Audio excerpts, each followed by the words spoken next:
mun ji daɗi an koya musu aiki sun zo sun koya mana yadda zamu mu ba mu ba tare da mun sha wahala ba kuma da ma yanda ma ba wasu kan ba ma mun saye su ba muna da su a gida kamar su wani wake haka Allah kowa ga aikata mu wanda ya san ne ya san yayi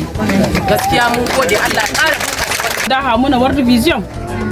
muna musu godiya halin na masha Allah kokari sun muna kokari sai dai muna roƙon ku kuma jama'a ku kama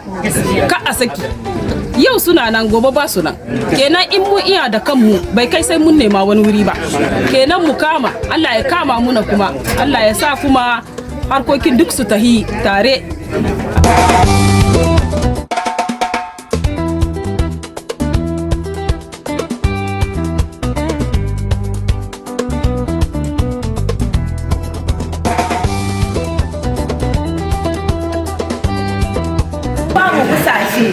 Gaskiya muna adana su ni gaskiya yanzu tawa ta ayu da ta ayu dan akun iya dan ya wucen shi naga ka a kame min shi sai na kama na sai da mai ta akuya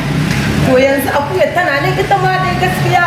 masha Allah gaskiya mun gode kuma mun ji dadi Allah ubangiji ya taimaka hallo wannan aikin da aka sa mun hallo mu ƙara ci gaba bisa kai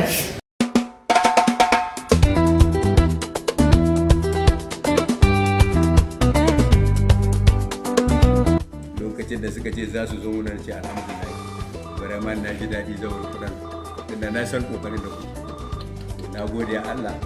mun gode annabin Allah vraiment gashi yau abin da suke a hili mutanen mu suna karuwa mu ko shi da dama muke bukata wurin Allah ya saka musu da Allah ƙara ba su ƙarfin guya Allah ƙara musu